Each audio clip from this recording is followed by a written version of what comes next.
چلیں جی. باب الحياء من الإيمان. حدثنا عبد الله بن يوسف قال أخبرنا مالك بن أنس عن ابن شهاب عن سالم بن عبد الله عن أبيه أن رسول الله صلى الله عليه وسلم مر على رجل من الأنصار وهو يعظ أخاه في الحياء فقال رسول الله صلى الله عليه وسلم دعه فإن الحياء من الإيمان. ہاں جی، حیا جو ہے وہ کس میں سے ہے؟ وہ ایمان میں سے ہے. اس معنی میں ایک حدیث پہلے بھی گزری ہے، لیکن وہاں امام بخاری بتانا چاہتے تھے کہ ایمان کے کئی شعبے ہیں، ان میں سے ایک حیا ہے. یہاں اسپیشلی وہ یہ بتانا چاہ رہے ہیں کہ حیا ایمان کا حصہ ہے. تو بہت زیادہ وضاحت نہیں کرنا پڑے گی کیونکہ حدیث پہلے گزر گئی ہے. راوی سن لیں. پہلے راوی ہیں عبداللہ بن یوسف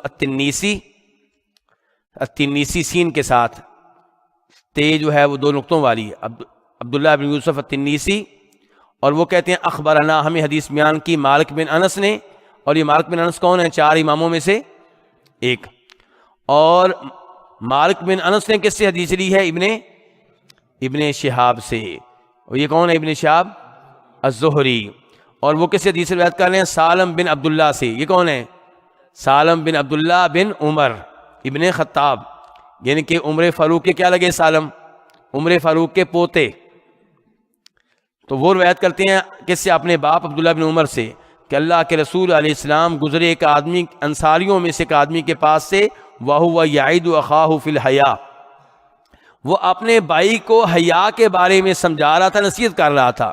جیسے ہم بھی کہتے ہیں یار کیا ہر وقت شرماتے رہتے ہو، سمجھ رہے ہیں نا؟ یعنی کہ شرم تھوڑی سی کم کرو. تو نبی السلام نے فرمایا دعہو، اس کو چھوڑ دو، حیا تو ایمان کا حصہ ہے، حیا رہنے دو. اللہ کے رسول نے کیا کہا؟ حیا کو رہنے دو، یہ ایمان کا حصہ ہے.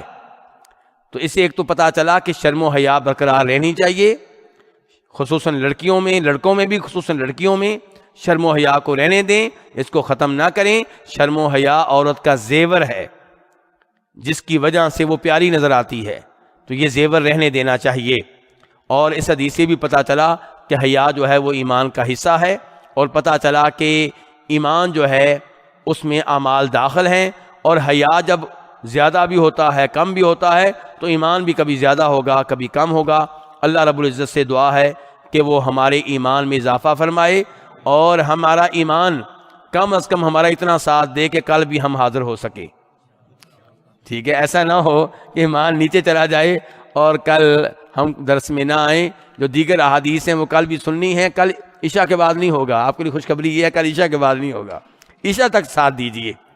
تو عشاء تک انشاءاللہ ہم ایک ساتھ نبی علیہ السلام کی ان عظیم احادیث کا مطالعہ کریں گے، اور یہ برکت والی مجلس ہے.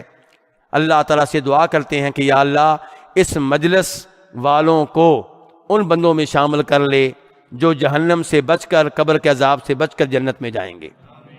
یا اللہ ہمیں ان میں شامل فرمانا جن کی نبی علیہ السلام شفاعت فرمائیں گے، جو آپ کے ہاتھوں سے حوض کوثر کا پانی پئیں گے. یا اللہ جنہوں نے یہ پروگرام منعقد کرنے میں کسی طرح بھی حصہ لیا، تعاون کیا، ٹائم دیا، محنت کی، ان سب کی محنتیں قبول فرما. اور انتظامیہ، میں نے پہلے بھی کہا تھا، دائرۃ الشؤون الاسلامیہ جنہوں نے اجازت دی، اللہ ان کو بھی جزائے خیر دے اور ان کو مزید نیکی کے کام کرنے کے اللہ توفیق دے. وصلی اللہ تعالی علی نبی محمد وآلہ وصحبہ اجمعین.